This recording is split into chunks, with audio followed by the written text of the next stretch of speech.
Hey guys, tonight we're going somewhere you've been heading toward your whole life, but probably never paused to notice.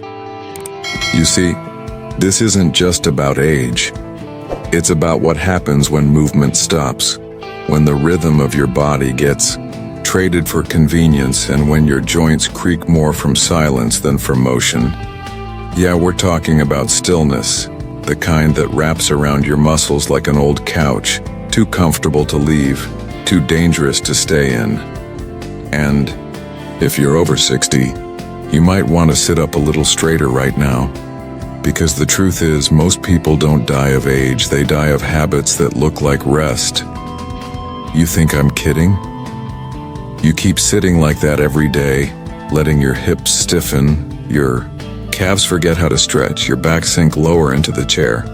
And honestly, you're not going to make it past 82, not without paying a heavy price first. So, before you get comfortable, take a moment to like the video and subscribe, but only if you genuinely enjoy what I do here. And let me know in the comments, where are you watching from and what time is it where you are? Now, dim the lights, maybe turn on a fan for that soft background hum, and let's ease into tonight's journey together. You drag your feet to the kitchen, not because you're tired, but because walking has become a negotiation between your knees and gravity. It didn't used to be like this, remember? There was a time you'd hop down the stairs, twist sideways to catch a falling cup, maybe even crouch to tie your shoe without a grunt. Now, every movement is pre-approved by your joints, and most of the time they vote, no, it's not just aging, it's atrophy. Back in 1941, during World War II, military doctors noticed something strange. Soldiers who stayed in bed for just 3 to 4 days due to mild illness lost significant muscle mass, some up to 10% of their leg strength, in just days. Now imagine what 30 years of taking it easy does. See, your muscles don't retire when you do. They sit quietly, waiting for orders. And when those orders stop coming, when the heaviest thing you lift is the remote control, your body takes the hint. Oh, it says, I guess we don't need this strength anymore. And slowly, it leaves you. Want a weird fact? There's a term for this: sarcopenia. It's the gradual loss of muscle mass and function as we age. But here's the kicker, it's not inevitable. It starts not because you're old, but because you're inactive. You can be 70 and strong or 45 and falling apart. Age isn't the driver, movement is. Experts still argue about the exact age sarcopenia becomes irreversible. Some say 80, some say earlier. But they all agree on one thing: the longer you wait, the harder it is to come back. Your chair, that cozy recliner with the built-in cup holder, it's become your quiet assassin. 5 hours a day of sitting increases your risk of death by 25% regardless of your workout routine. That's like eating a salad after finishing a cheesecake. Doesn't undo the damage. Ever seen those photos of astronauts coming back from space looking all wobbly and weak? That's what your body experiences in long-term stillness, even with Earth's gravity still pulling on you. Without resistance, the body sheds what it doesn't use. And stillness is the biggest message that says, this part is obsolete. Here's the funny part. We romanticize it. Taking it slow, resting your bones, enjoying retirement. But the truth is, your body is more like a car than a rocking chair. Let it sit too long, and it doesn't rest. It rusts. A woman once told me, I thought I was being careful with my body. Now I realize I was being too careful to use it. And that stuck with me. Do you remember the last time you sprinted? Not jogged, sprinted. even just for the hell of it, like chasing after a bus or dancing in the rain? If that feels like a past life, you've already started to age in reverse. Not backward to youth, but backward into stillness, into a kind of slow-motion erasure. Your muscles need resistance. Your bones need pressure. Even your brain gets sharper after a brisk walk, because motion pumps blood, clears fog, and reteaches your body that you are alive. So no, you weren't meant to sit still. You were designed for movement, for rhythm, for effort. And when that stops, something inside you, something vital, begins to quiet. Like the radio station starts fading, like the engine idles, then cools, then stops. But here's the good news. It's not too late. You don't have to run a marathon. You just have to re-enter the conversation with your body. Walk a little farther. Stand during commercials. Raise your arms above your head and stretch like you mean it, because every time you move, really move, you remind your cells, hey, we're still in this. Now, let's keep going, because there's something else you forgot was still working inside you, and it's ticking right under your ribs. Let's talk about your gut. You shuffle into the bathroom at midnight, maybe for the third time, and that low gurgle in your stomach reminds you something's off. But you brush it off.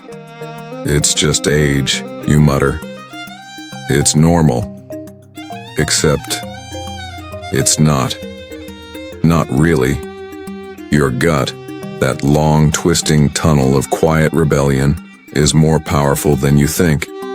It's not just where your food goes, it's where your future is built. And if you're over 60, chances are, it's already started falling apart. Yeah, I know nobody likes to talk about digestion.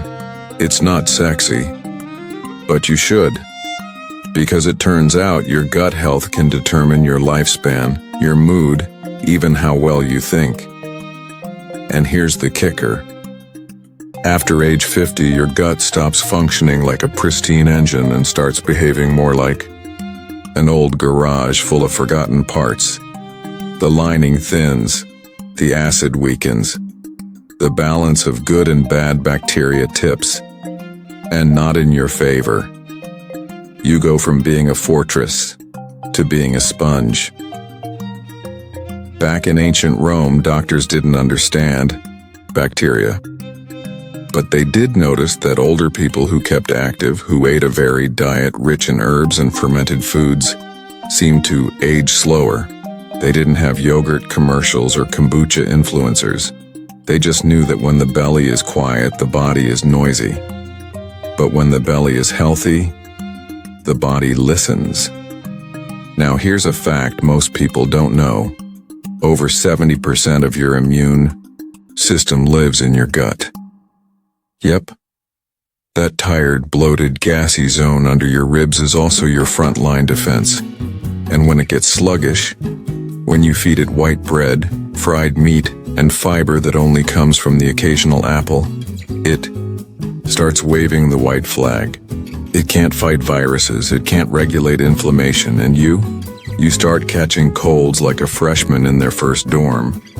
Experts still argue whether gut bacteria diversity causes long life or is just a byproduct of good habits. But they all agree. Once your gut begins to narrow, in variety, in strength, in rhythm, you narrow too. Your resilience fades, your risk of dementia increases, even your ability to produce serotonin, your feel-good hormone, drops. Suddenly you're not just constipated, you're anxious, moody, and tired all the time. A little-known fact, the Japanese island of Okinawa, where some of the oldest people on Earth live, has one of the most diverse gut microbiomes studied. And no, it's not because they take supplements. It's because they eat dozens of different plants a week. From purple sweet potatoes to seaweed to pickled vegetables that most of us can't even pronounce. Their gut is alive, colorful, textured, and so are they. Meanwhile, what did you eat today? A beige sandwich? A reheated dinner that came from a microwavable tray sealed in plastic? Yeah, your gut noticed. Let me paint you a picture. Inside your digestive system is a whole civilization. Billions of tiny organisms like a microscopic New York City. When you eat color, variety, and fiber, it's like you're funding infrastructure, public services, arts, and education. When you eat sugar, fried food, and processed sludge, it's like you pulled the power grid and threw a pizza into the sewers. Your gut becomes a war zone. And guess who suffers? Your heart, your joints, your brain. Because everything connects. The gas you thought was just indigestion? That's inflammation leaking into your bloodstream. The bloating you blamed on being older? That's your gut lining growing porous, letting toxins through like a broken coffee filter. And still, most people ignore it. They buy more antacids. They tell themselves they're just slowing down. They blame their age for a problem they've been feeding for decades. Now here's the good news, and this might shock you. You can start healing your gut in less than 72 hours. Seriously. 3 days of clean, colorful, fiber-rich eating can begin to shift your microbiome back into balance. Not completely, and that takes weeks, sometimes months. But it's enough to turn the tide. Want a trick? Start with fermented foods. Just a little. A spoon of sauerkraut. A splash of kefir. Add fiber like it's seasoning. Eat 5 different colors on your plate. And if you haven't eaten anything fermented since that expired pickle in 2002, well, your gut is probably screaming for a friend. And drink water. Not soda, not coffee pretending to be hydration. Just plain, boring, life-giving water. The truth is, you've spent most of your life feeding your gut whatever was convenient. But now it's time to treat it like the control panel it is. Because when your gut is healthy, everything works better. You sleep deeper, you think faster, you move smoother. You even smile more. And not just because your stomach stopped growling. So if you're looking to live past 82, don't start with your heart or your lungs. Start with what's in your fridge. Because that's where your years are hiding. Next up, we'll dive into a space you've probably avoided for years. A quiet chamber where time doesn't just tick, it echoes. Let's talk about loneliness. It creeps in slowly, doesn't it? You don't notice it at first. Maybe someone stops calling. Maybe you stop reaching out, and before you know it, for you, your days start echoing. Not with noise, but with silence. That's the strange thing about growing older. The world, once so loud and crowded, begins to hush around you. And loneliness doesn't show up wearing black, crying in the corner. No, it shows up in the soft clatter of a spoon against a bowl when you're eating alone. It shows up in the way your phone stays quiet even though it used to buzz all day. It shows up in the way you pause before speaking because you realize there's no one there to listen. But here's the uncomfortable truth. Loneliness is more dangerous than obesity or smoking after age 60. Yep. Studies have shown it can increase your risk of dying prematurely by over 25%. And yet, nobody prescribes company the way they prescribe cholesterol pills. Back in the 1800s, during the height of the Industrial Revolution, people started moving into cities, away from extended families. That's when researchers first noticed the rise in melancholia, an early name for what we now call chronic loneliness. Of course, they didn't know the biology behind it, but they saw the symptoms: weight loss, insomnia, heart troubles, even dementia-like confusion. Here's something weird most people don't know. When you're lonely for long enough, your immune system goes haywire. Your body starts acting like it's under attack, and even when it isn't. It produces more cortisol, more inflammation. Your blood vessels constrict, your sleep becomes shallow, and your brain literally shrinks in volume. That's not poetry. That's MRI. Now, experts still argue whether it's the loneliness itself causing the damage, or the cascade of unhealthy habits that follow, like skipping meals, avoiding exercise, or binge-watching old game shows while snacking on crackers. But one thing's clear. When you feel socially disconnected, your body starts preparing for danger. It treats aloneness like a threat. And your body? It gets tired of being on high alert. You ever notice how some older folks seem to age overnight? After losing a spouse, it's not just grief, it's biology. Their nervous system is unraveling from the inside. A surprising fact? People who volunteer or engage in weekly social rituals, even something as simple as a regular coffee group, tend to live 5 to 7 years longer than those who isolate. It's not magic, it's meaning. Your brain craves connection like your lungs crave air, and yet you might tell yourself, I don't need anyone. I'm used to being alone. I don't want to burden others. Sound familiar? Those aren't truths, they're defense mechanisms. Remember when we talked about gut bacteria in the last section? Well, your emotional microbiome matters, too. When you go too long without meaningful conversation, without laughter, without touch, something inside you starts to rot. Quietly, politely. It's kind of like an abandoned house. At first it just gets dusty. Then, slowly, the floorboards warp, the walls grow mold, and before long, it's no longer livable. That's what happens to the soul in isolation.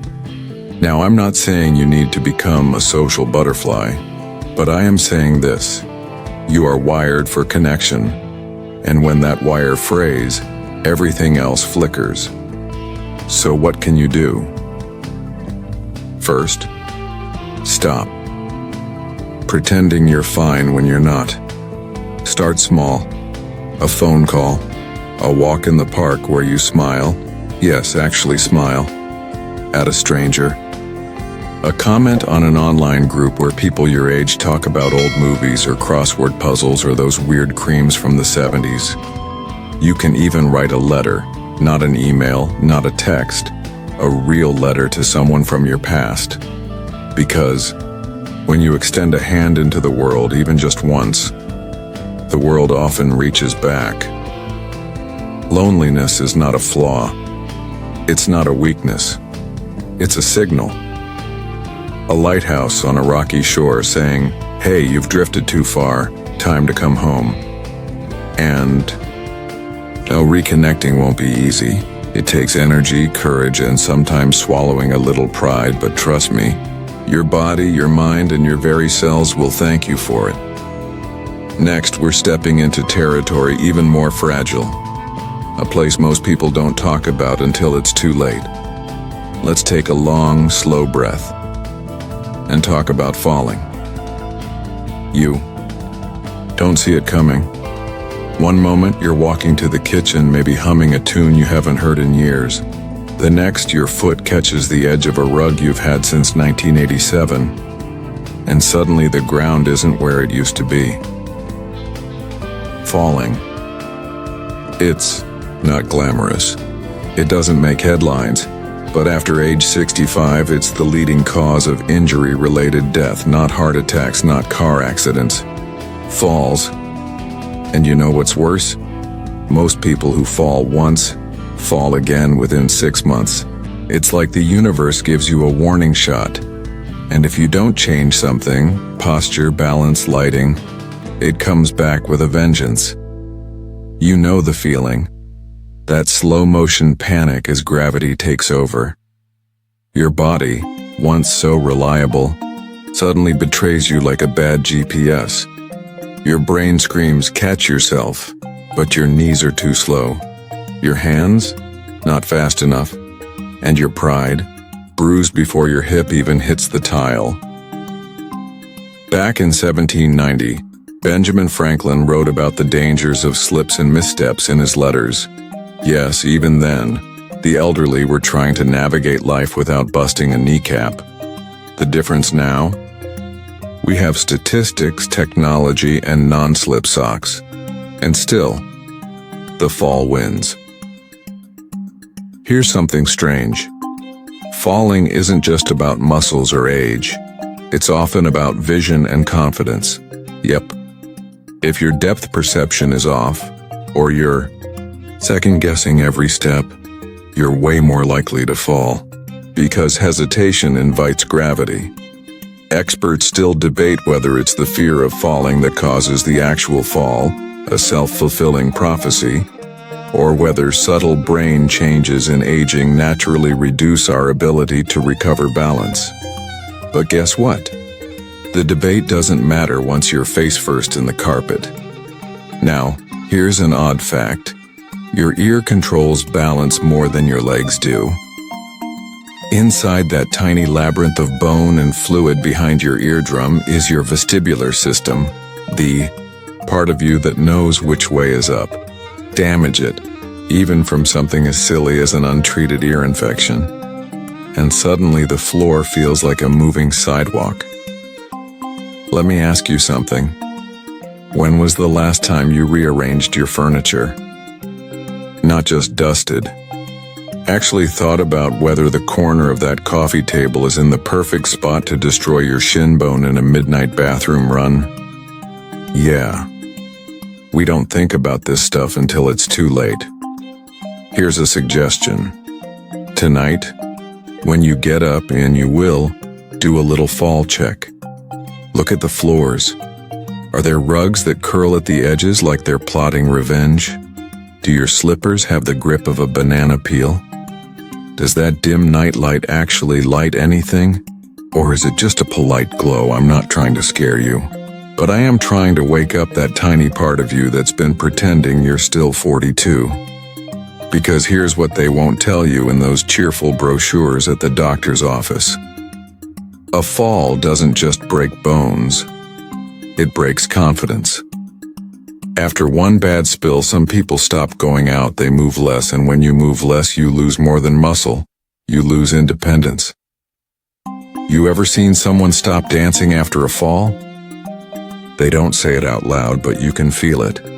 They're afraid they'll never rise with the same rhythm again. But here's the good news. Fall prevention isn't sexy, but it's powerful. Tai Chi improves balance by 40%. Simple leg lifts, while brushing your teeth can retrain your reflexes. And those ugly as sin grab bars in the shower, they're the unsung heroes of dignity. And no, you're not too proud. Pride doesn't help you get up off the bathroom floor when no one's home. Pride doesn't press the life alert button. But you know what does? Preparedness. So tonight, before you climb into bed, do one thing. Move that laundry basket out of the hallway. Replace that busted bulb. Or hey, maybe just admit to yourself that your balance isn't what it used to be. And that's okay. Because surviving isn't about pretending you're strong. It's about making the world around you a little softer when you're not. And speaking of softness, we're about to enter a part of aging nobody likes to admit. Something that creeps up like rust on a once polished mirror. Let's talk about forgetting. You're standing in the middle of your kitchen staring at the open fridge, and for the life of you, you can't remember why. Not what you needed. Not even what you were doing before you walked in. You just stand there, letting the cold air hit your legs, wondering if maybe your brain stepped out for a smoke break. Sound familiar?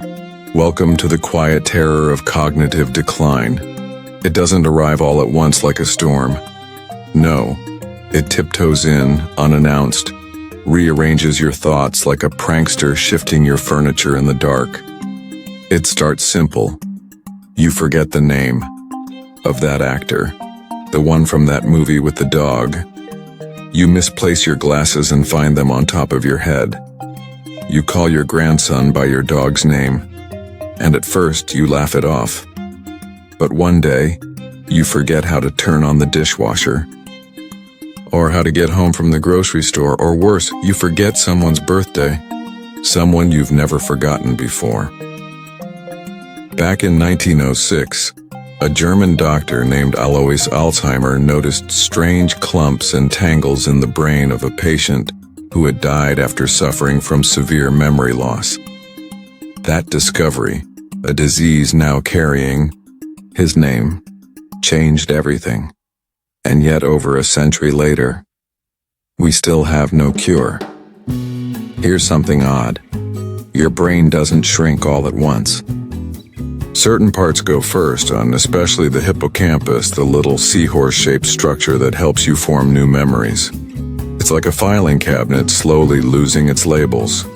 Some experts argue that what we call normal aging is really just mild cognitive impairment that we've collectively agreed to ignore.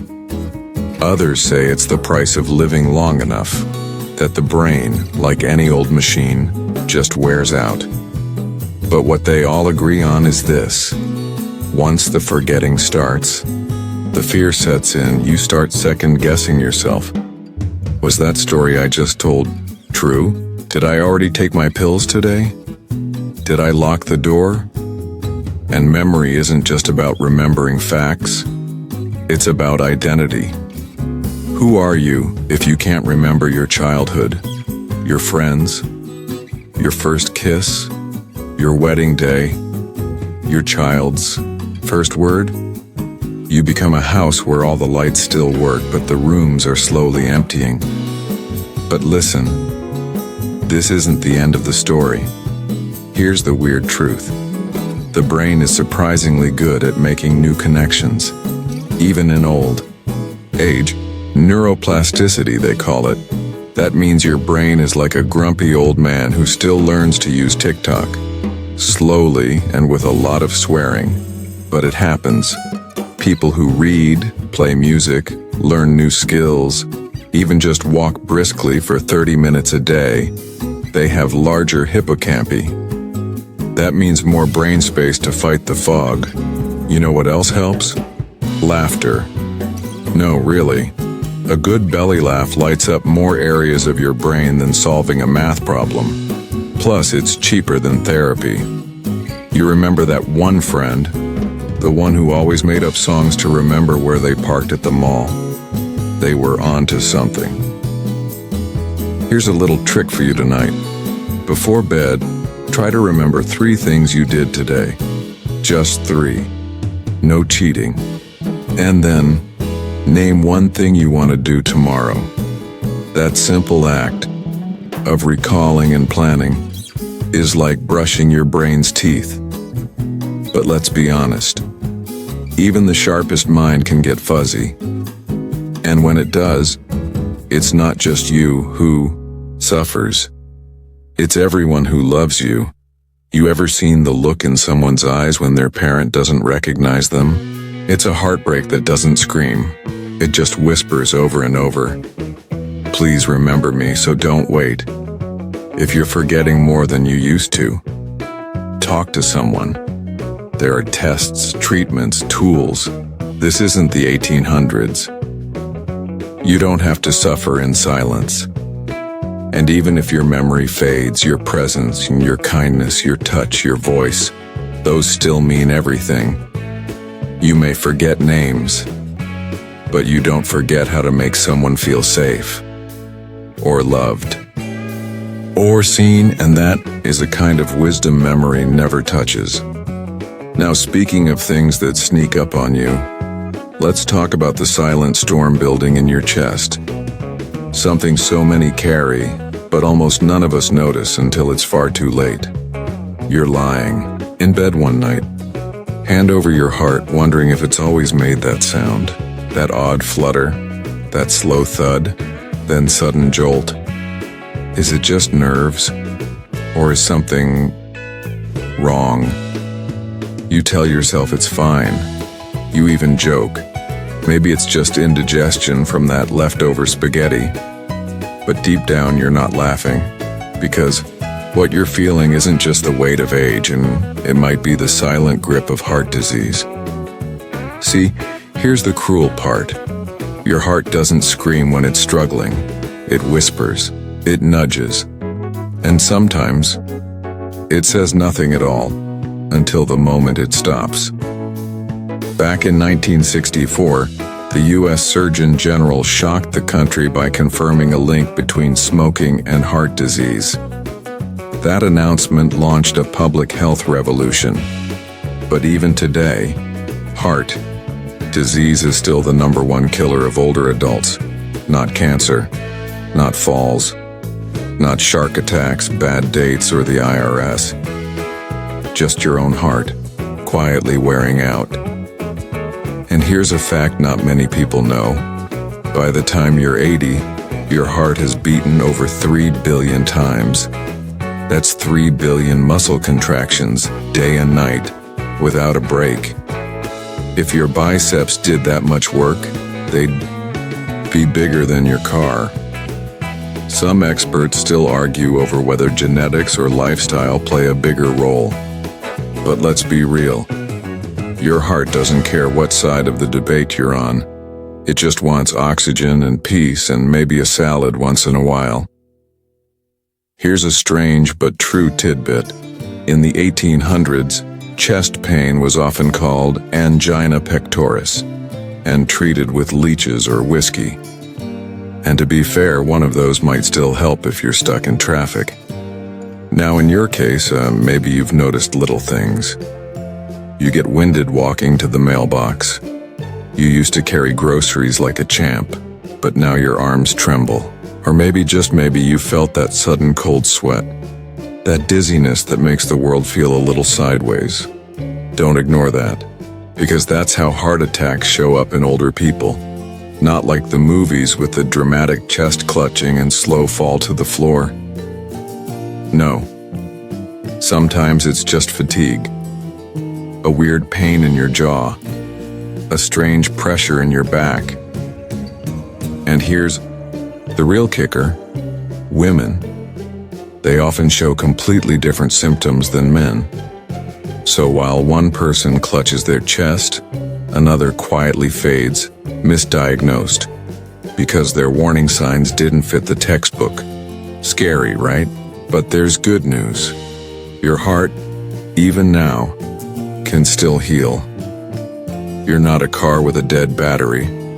You're a living system that responds to attention. Start small. Go for a walk, just 10 minutes a day. Eat something green that didn't come from a can. Breathe deeper, laugh longer.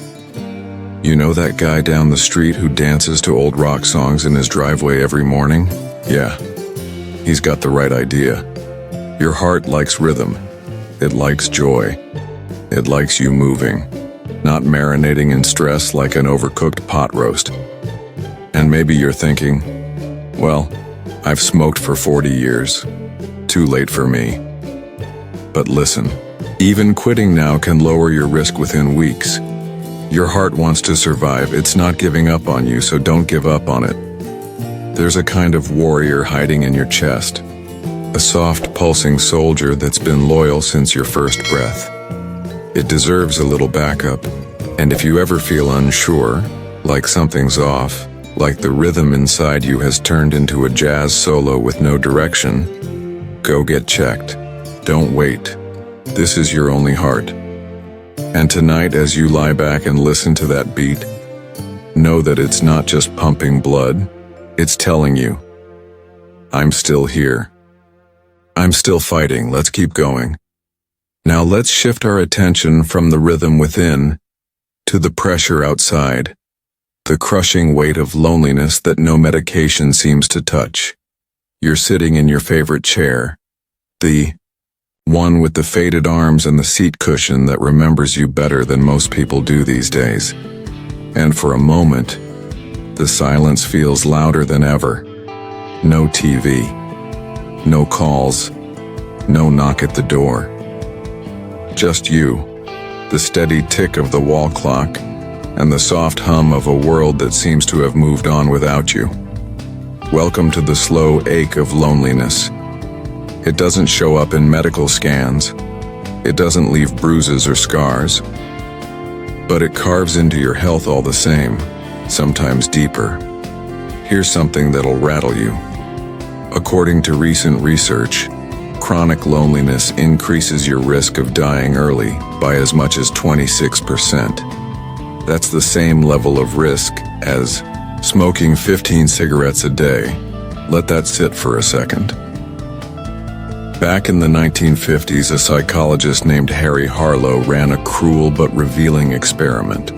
He took baby monkeys and gave them two fake mothers, one made of wire that dispensed milk, and one made of soft cloth that gave no food, just warmth. The babies clung to the cloth mother. Why? Because what we crave more than sustenance is comfort, connection, touch, presence.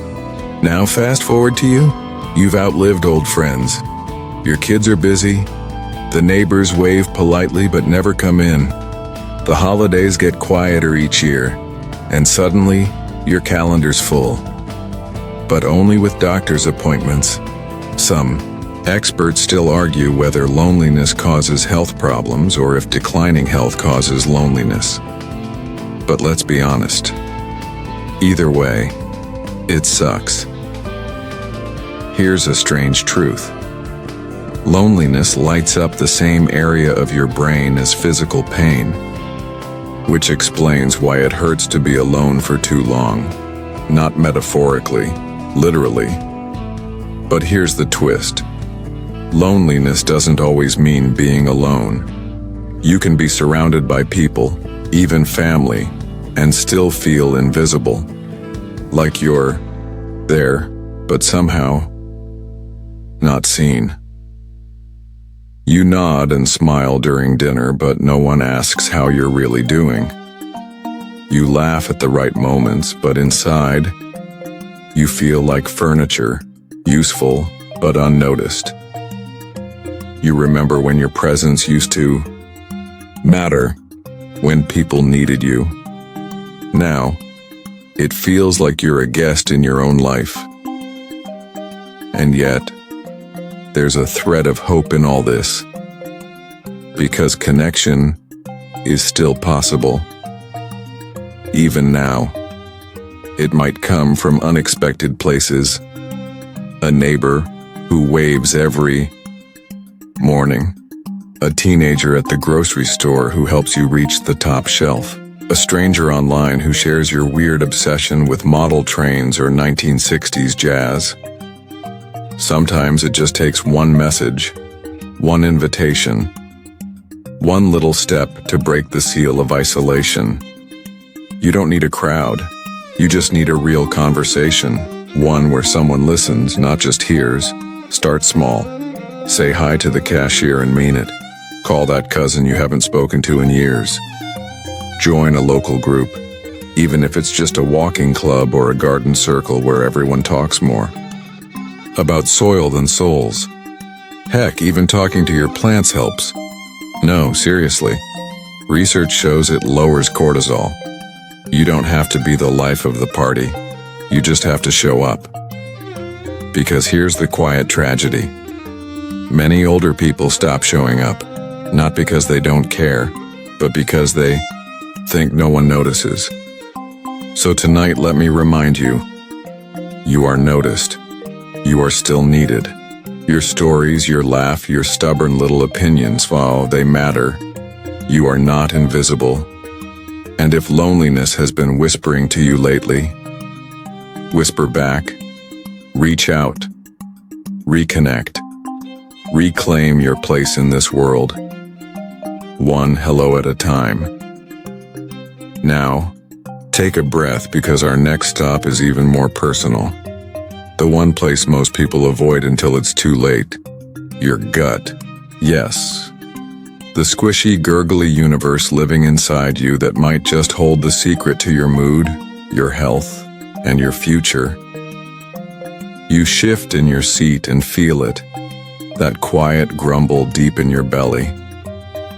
Not quite hunger, not quite pain, just discomfort.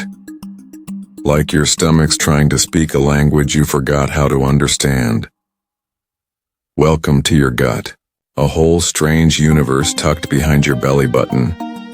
You probably don't think much about your digestive system, except when something goes horribly wrong, like a bathroom emergency at a restaurant or a rogue burrito at 2 a.m. But your gut is more than just a food chute. It's your second brain. No, really. Scientists have actually started calling it that. There are over 100 million neurons lining your gut, more than in your spinal cord. It's called the enteric nervous system, and it controls way more than digestion. It affects your mood, your sleep, your immune system, and yes, your lifespan. And here's a fact that might wrinkle your nose. You have about 3 pounds of bacteria living in your gut right now. That's more than the weight of your brain. You, my friend, are mostly microbe. A walking, talking, coupon-clipping hotel for trillions of tiny guests. And they are picky eaters. Back in ancient Rome, healers believed all disease started in the gut. They didn't know about probiotics or fiber, but they understood one thing. When your gut's off, everything is off. Now flash forward to today. We eat processed foods that can survive a nuclear blast. We drown our stomachs in sugar, artificial dyes, and mystery meats shaped like nuggets. And then we wonder why we're bloated, tired, depressed, and inflamed. Some experts still debate the exact link between gut health and mental health, but study after study shows the same whisper. Fix your gut, and the rest may follow. Here's a weird but true story. In one experiment, scientists took gut bacteria from anxious mice and put it into calm mice. Guess what? The calm mice became anxious. The bugs in your belly can literally influence your brain. So when you feel off, when the world seems grayer, your sleep is broken, and your joints ache, don't just blame age. Blame the riot going on in your intestines. Let's talk solutions. First off, fiber. No, it's not just for people in TV ads clutching their stomachs. Fiber is fuel for the good bacteria, the ones who calm inflammation, support your immune system, and even help regulate mood. Try this. Add a handful of berries to your breakfast. Throw some chia seeds in your smoothie. Snack on almonds instead of chips. Second, fermented foods. Think yogurt, kefir, kimchi, miso, sauerkraut. Basically anything that smells like it might punch you in the nose but heal your soul. Third, cut the junk. Your gut hates artificial sweeteners, fried foods, and excessive alcohol. You don't have to eat like a monk, but maybe skip the neon. Cheese curls for a day or two. And fourth, move. Yes, exercise helps your gut too. When you walk, your intestines move better. When your intestines move better, everything exits more gracefully. You know what I mean. Oh, and water. You'd be amazed how many symptoms go away when you're actually hydrated. Now don't feel bad if your diet's been a little chaotic lately. We've all had weeks where dinner was a sleeve of crackers and a lonely banana. But every choice you make is a vote. A vote for either inflammation or healing, sluggishness or energy, pain or peace. So tomorrow morning, when you reach for breakfast, ask yourself, do I want to feed my cells or fight them? And hey, if you've been dealing with indigestion, constipation, or bloating and just chalked it up to age, It's not just age. It's your gut saying, please stop feeding me like I'm a vending machine. Take care of that second brain of yours. Because the better it feels, the brighter your mind becomes. Now let's leave the belly behind and go a little deeper. Not into your body, but into your past. Because next, we're going to talk about memories and how your brain can slowly betray them.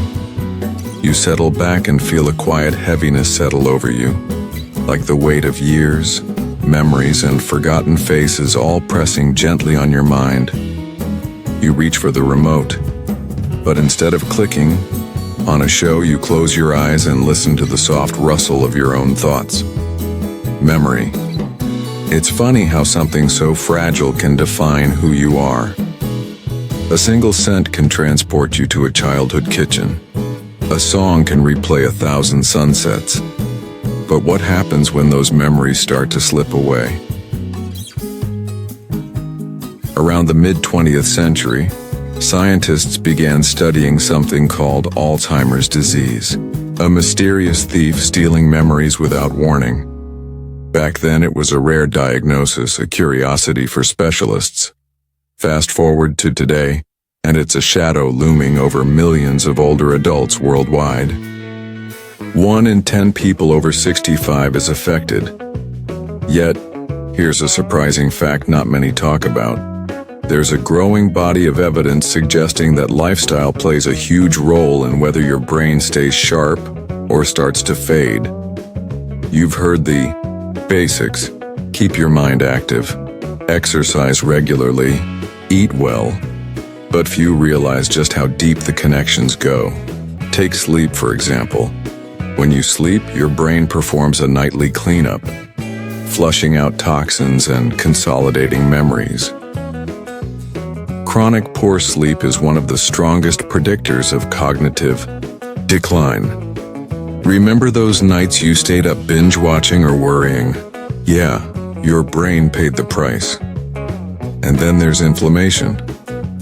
Just like your gut, chronic inflammation can silently sabotage brain cells, accelerating memory loss. But here's a little-known fact. Your brain can grow new neurons well into old age. It's called neurogenesis, a fancy word for brain growth. In the 1960s, scientists believed we were born with a fixed number of brain cells. No new neurons after childhood. How wrong they were. Now, the question on everyone's lips is, how can we promote this growth? Here's where it gets practical. Aerobic exercise, like walking, swimming, or dancing, boosts blood flow to your brain and encourages neurogenesis. Challenge yourself with puzzles, reading, or learning a new skill to keep those neurons firing. Social connection. Remember Section 7? It's vital for brain health too.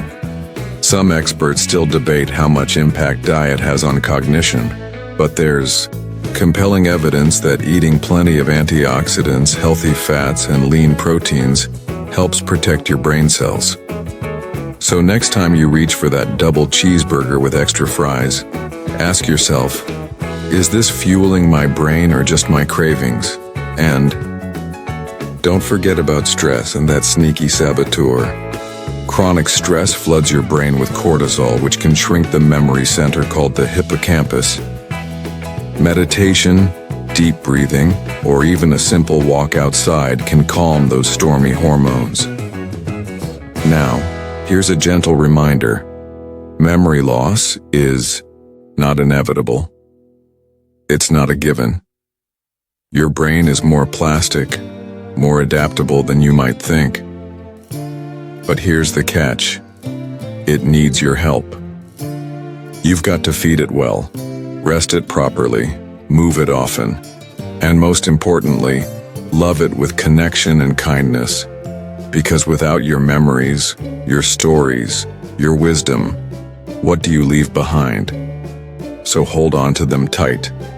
But don't be afraid to make new ones too. Up next, we're diving into something a bit taboo but critical. Sleep. the kind that heals, restores, and maybe, just maybe, keeps you alive longer. You lie down, feeling the softness of your pillow against your temple, eyes growing heavier with every passing second. But before you drift off, there's that nagging question. Why does sleep get so complicated as you age? You might have heard the stereotype, older people sleep less. Well, it's partly true, but the story is more tangled than that. Back in the 19th century, when gas lamps lit the streets and people worked dawn till dusk, sleep was a sacred ritual, unbroken, deep and long. But fast forward to today's glowing screens and buzzing devices, and sleep often feels like a distant luxury. Here's a curious fact. Scientists still debate exactly why sleep changes as we age.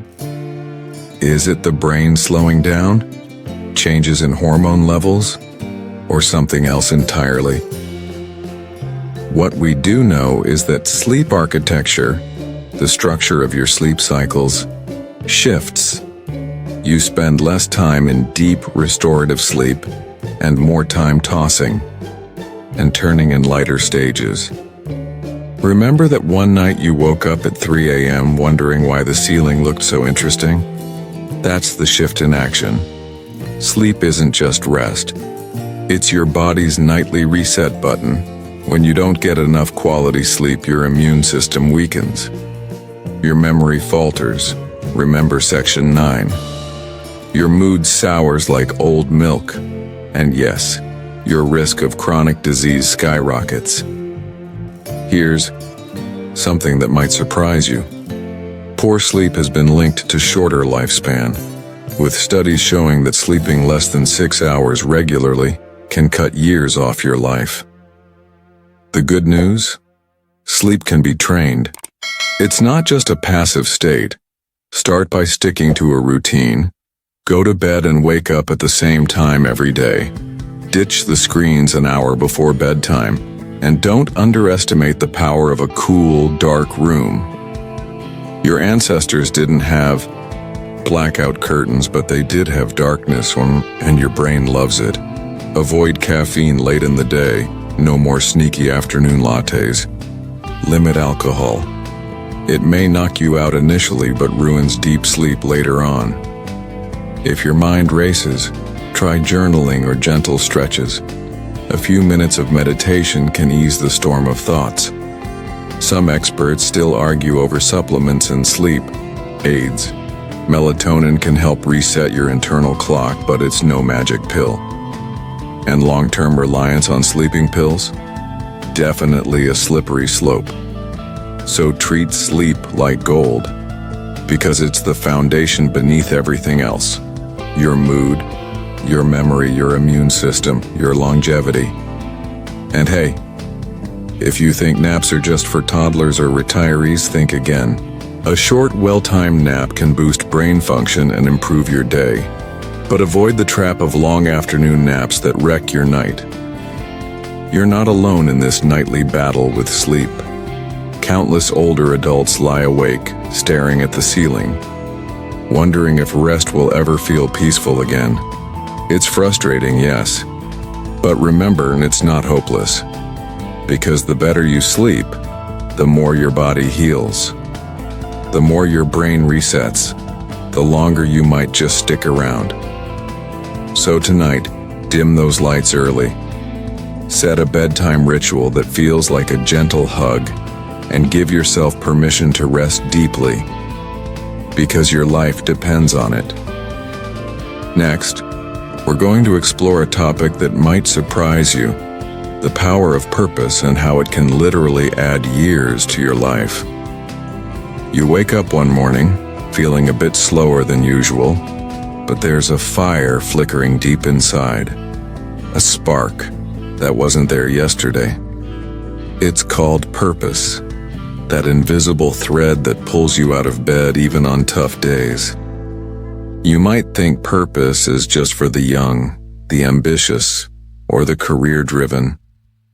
But in reality, having a purpose is one of the most powerful predictors of longevity. especially in older adults.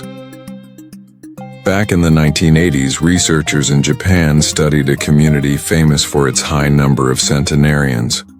What made these people live so long? Surprisingly, it wasn't just diet or genetics. It was their strong sense of purpose. In fact, they had a word for it, ikigai, roughly meaning a reason for being. Having something to wake up for, whether it's tending a garden, volunteering, or spending time with family, gives your body and mind a boost that no pill can match. Here's a surprising fact. Studies show that people with a strong sense of purpose have a 15% lower risk of death over several years compared to those without. How does purpose do this? Scientists believe it helps reduce stress, improve heart health, and keep your brain active. People with purpose tend to take better care of themselves. They exercise more, eat better, and stay socially connected. Now you might be thinking, well, I'm retired. What purpose could I possibly have? Here's where it gets fun. Purpose doesn't have to be grandiose. It can be as simple as learning a new recipe, mentoring a neighbor, or even taking care of your pet. The key is to find meaning in your daily activities. Some experts still debate how much purpose impacts lifespan directly. But one thing's clear. It fills your days with joy, reduces feelings of loneliness, and keeps you mentally sharp. And isn't that what we all want? A life that feels worth living, no matter the number of candles on the cake.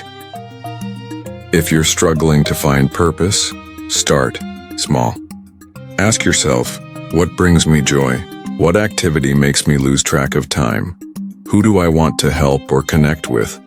Volunteering, creative hobbies, or even simple acts of kindness can reignite that inner spark. Remember, purpose is not a destination, but a journey. It's a steady light guiding you through the sometimes foggy landscape of aging. So as you move forward, embrace the power of purpose. Let it be the rhythm in your step and the calm in your heart. Next up, we'll look at one of the most overlooked factors in aging, your social connections, and why they might just be your best medicine. You pick up your phone, scroll through a sea of messages and notifications, but something feels empty. You realize that despite all this digital noise, real connection feels scarce. And that loneliness? It's more dangerous than you might think. Throughout history, humans have thrived in communities, from the tight-knit villages of ancient times to bustling city neighborhoods. Our brains evolved to crave social bonds like oxygen. Here's an astonishing fact. Social isolation increases your risk of early death by nearly 30%, rivaling well-known risks like smoking or obesity. Back in the 1970s, psychologist John Cacioppo began pioneering studies on loneliness, revealing it's not just an emotional state but a physical health hazard. Loneliness triggers stress hormones that wear down your immune system and inflame your body. Even today, experts still debate the best ways to combat loneliness in the elderly. Some advocate for technology to keep people connected. Others warn that virtual contact can't replace face-to-face human interaction. But one thing remains clear. Quality matters more than quantity. Having a few meaningful relationships is far more protective than 1,000 shallow ones. So how do you strengthen those bonds? Start by showing up. Join a local club, attend community events, or simply invite a neighbor over for tea. Remember the importance of touch? A warm hug or a handshake can lower your blood pressure and boost happiness. Pets can also be incredible companions, offering unconditional love and routine. And if you're caring for a loved one, remember that your social support network matters just as much for your health as theirs. Here's a little-known fact. Volunteering can reduce loneliness and improve well-being. A win-win for both giver and receiver. Technology, when used mindfully, can help bridge gaps. Video calls with family, social media groups centered on hobbies, or online classes can spark new friendships. But beware of falling into the trap of passive scrolling, which can increase feelings of isolation.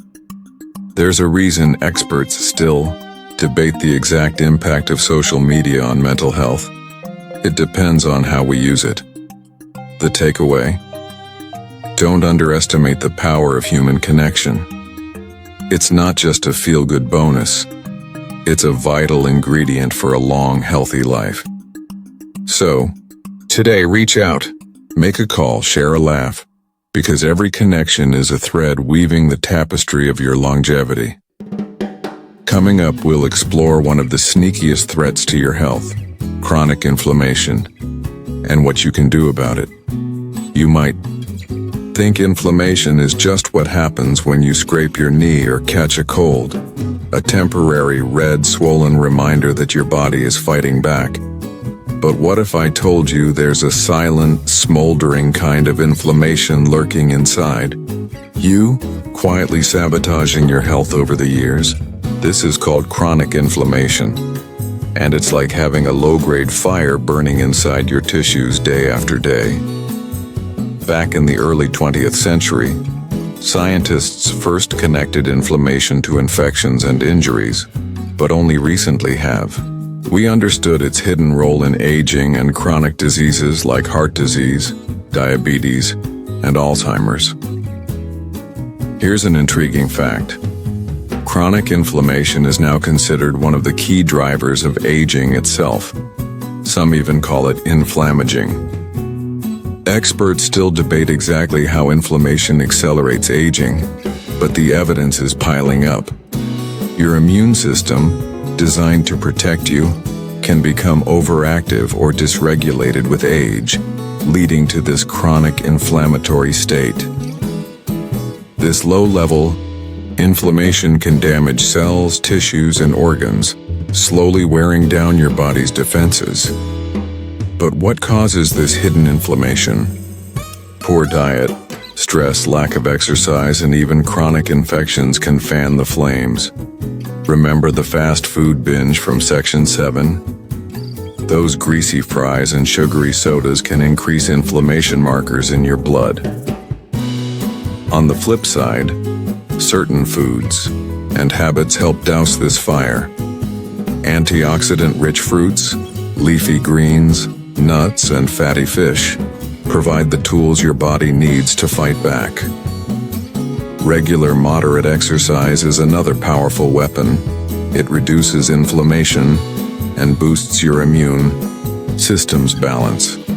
Mindfulness and stress reduction aren't just buzzwords either. Chronic stress fuels inflammation, so practices like meditation and deep breathing are more important than ever. Some experts argue about the best anti-inflammatory diets and supplements, turmeric, omega-3s, and others, but what matters most is consistency. Inflammation is tricky because it often shows no obvious symptoms until serious damage occurs.